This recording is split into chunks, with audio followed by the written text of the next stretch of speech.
All right, we'll start with an opening statement from Coach. Tough night tonight. Give Monmouth all the credit. They came out, they played with the correct energy, they made shots, they defended well. They put us into some situations where we played uncharacteristic, especially over our last couple of weeks of the season.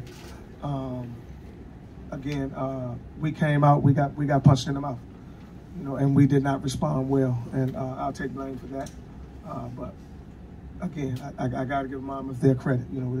I can't tell you why we didn't have the same energy, but we did not do the things that we needed to do to make this a competitive ball game, and they exploited that.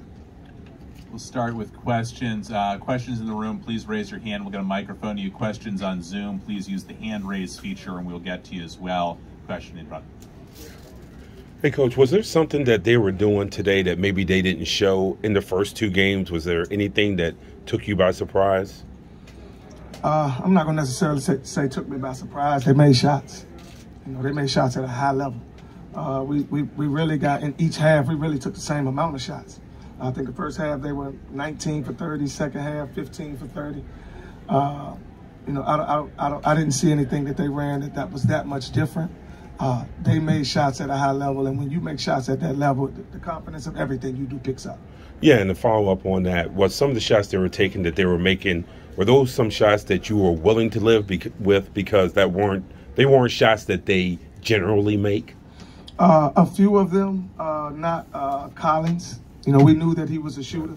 We made, our plan was to switch some of those, this and that.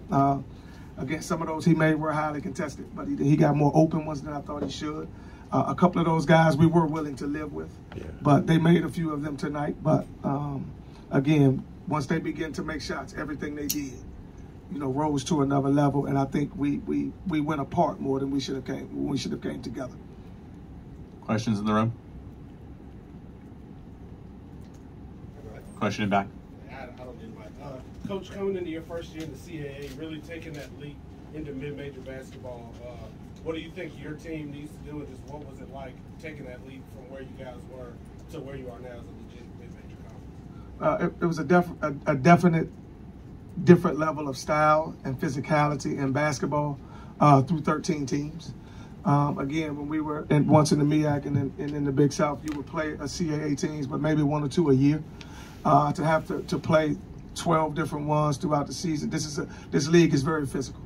They have a lot of size. Due to injuries and a couple of other things, we did lose a couple of our big guys. But again, not to say to make that an excuse. It is a next man up game, and then we have to go out and be able to fight night in, night out. But this is a very strong league, and we're going to have a definite summer of recruiting that we're going to have to get some players to add to the guys that are coming back. We're going to have to get some players to meet to the measure of this league in size and in just basketball ability and IQ. Questions in the room? Brian?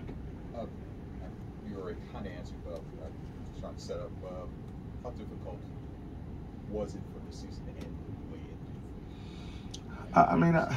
Whether you're 31-0 or whether you had a tough season, it's definitely tough for it to end, this way. Again, we had a good week of practice. We had a good.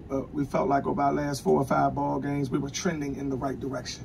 That we felt like we could come in and play with a different level of confidence and a different level of physicality, but it didn't happen tonight. This is a tough pill to swallow. To be honest with you, very tough. But again, as long as we wake up tomorrow, we'll figure it out. Talk about the guys who just played their last Well, game. some of those guys, you're talking about a group of guys that have been in 3 leagues in 5 years.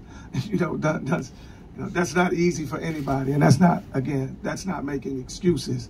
It's with these levels with these conferences that we went into, and we felt like each one of them was a jump. There was a different opportunity for each one of those guys, and to go out the way that we did tonight, I feel bad for them because that's the way that their college career is going to end, and it's again on a tough pill to swallow. Any further questions? One in the second row. Hi, Coach. Avery Newport from the University of Maryland. What defensive tactics did you try to use to slow down Jack Collins in the second half? Well, we just wanted to pay better attention to him. A couple of times we felt like he got open because When they would set a cross screen and then a down screen, and we wanted to switch that down screen, we were late on the switch. You know, a couple of times in transition, when we're running back, he wasn't located the way that we felt that he should be located. We tried to do a better job of making sure that we found where he was and paid attention to him, and we were more aggressive on the switches and things that we had when he touched the basketball. Thanks, Coach. Anything else? Thanks, Coach. Thank you.